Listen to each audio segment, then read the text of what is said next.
Hey everybody, yes, no glasses. Looks kind of funny, doesn't it? No glasses because I'm going out somewhere, so I have to wear contacts. But yeah, I want to talk about this Facebook ban that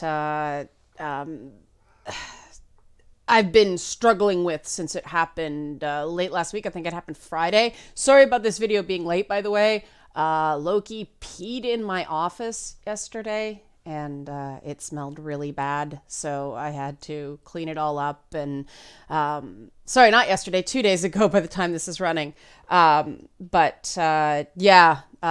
why Twitch didn't happen. That's why. So yeah, awesome.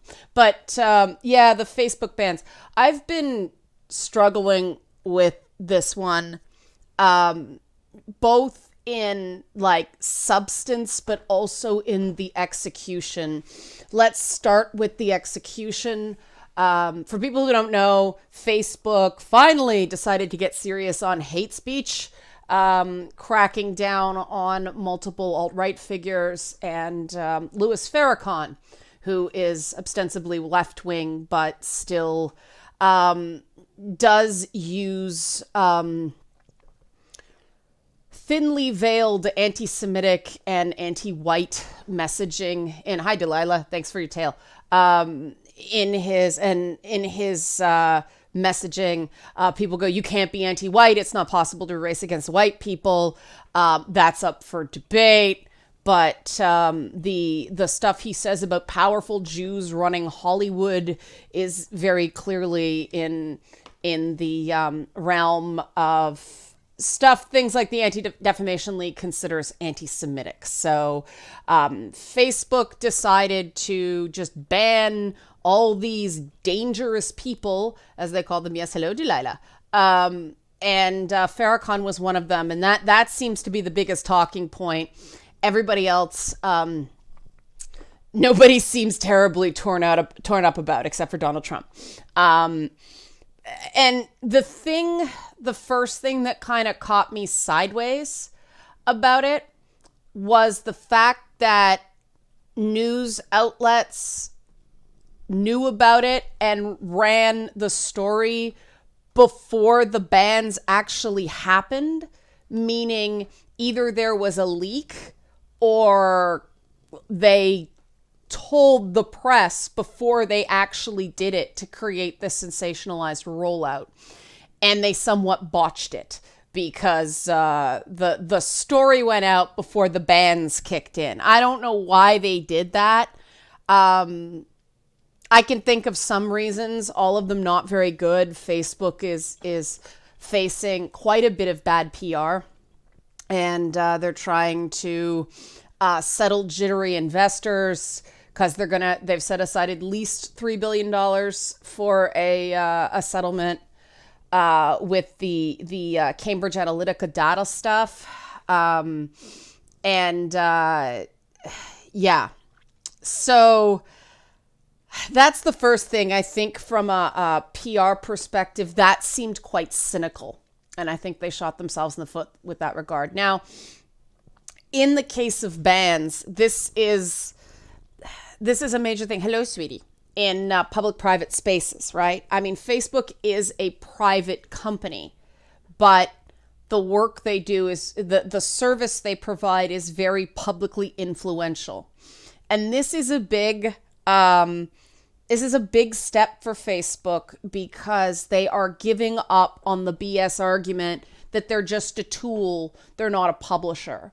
They're now exercising editorial control over what content is allowed on their site, which potentially opens them up to being sued like any other publisher that exercises editorial control over their content, which is what I was told was the longest reason why Facebook wouldn't police this stuff, because they didn't want to act like an editor. They were just a tool that people use. They couldn't control what people did with that tool.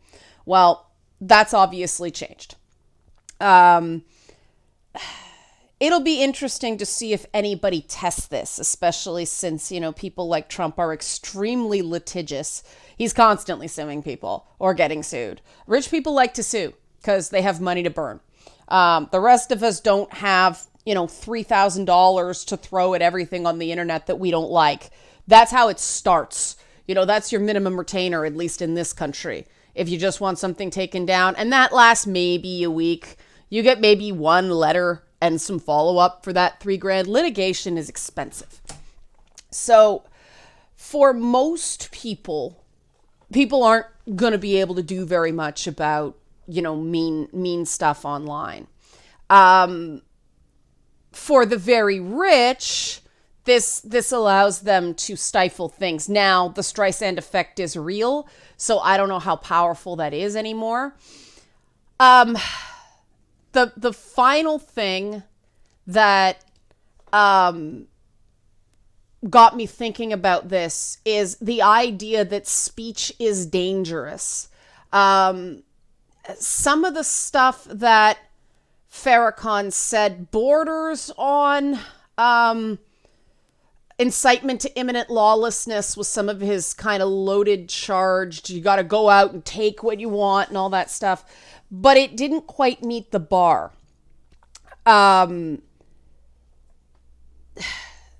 Is just because someone's speech disgusting, does that mean they shouldn't be able to say it in public spaces? This is a real shift in the American view of free speech and hate speech done by a corporation, not elected officials. And that's that is somewhat concerning, that corporations, which are, Mark Zuckerberg, Sheryl Sandberg, they are not elected. They are hired by a board. The people don't get a say. They almost have more control over our free speech rights than governments do, at least online. And that's it's been coming for a while. It's something I've talked about. I talked about it back in, 2014, that Facebook should be treated like a publisher because they're a publisher, and they should be open to all the responsibilities of a publisher simply because people can just post from anywhere. Somebody says something about you on Facebook, you don't necessarily have an address to serve them. Facebook, you do. And a lot of people disagreed with me at the time. Interesting how public sentiments have changed since then. But this idea that corporations can control our speech, I find it unnerving, because corporations are all about ad dollars, and advertisers are all about, let's face it, controlling and shaping our decision making. So we've got advertisers choosing for us what we can and can't see in public spaces, and that's really scary. Now, is there anything overtly wrong with Facebook banning people for being gross? Depends on how high the bar they set. If someone has to be really, really not just controversial, but, their commentary actually actually incited someone to go out and commit violence, that's a fair bar. But I don't think we can directly connect the people who got banned. Like, we can't directly connect Milo Yiannopoulos' shenanigans to the interestingly timed shooting at the Lubavitch Synagogue in California, which happened right before these bans. I wonder if that was part of the timing. I'm not sure. But, one could say that the sort of soup of hostility that takes place online, that could be influencing certain already vulnerable people. But to isolate it to particular individuals, unless they were actually going out and recruiting this kind of stuff, that's much more difficult. It's, the reference in Canada is that shooting at the mosque in Quebec, and the government called it terrorism. The shooter was charged with murder. not an actual terrorism offense because the way our laws are written. He wasn't actually actively radicalized by a cell. He was, he read stuff on the internet and got upset and thought people were coming to kill his family, and so he went out and killed them instead. Obviously, some not all their thinking on this guy, but it didn't fit our legal definition of terrorism, even though one could understandably colloquially call it so. So now the parents of this guy are telling the press and public figures to stop calling their son a terrorist. It's making things bad for them.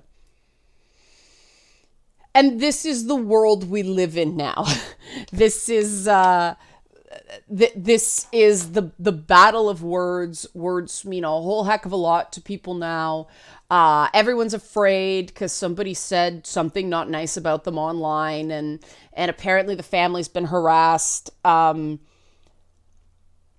don't know what to think about that, but it all this stuff is looping in on itself, looping in on one idea goes to another, and it's real simple to say Facebook is a private corporation. They can do what they want. That's 100% true. Whether they should do what they're doing is a completely different story. And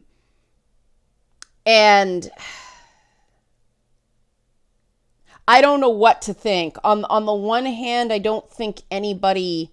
Well, Farrakhan's the most controversial of the, the bands. Other people are just like, good riddance. Interestingly, Farrakhan is going to be the one least hurt by these bans, because, he goes and preaches at churches and all that stuff, Nation of Islam kind of thing.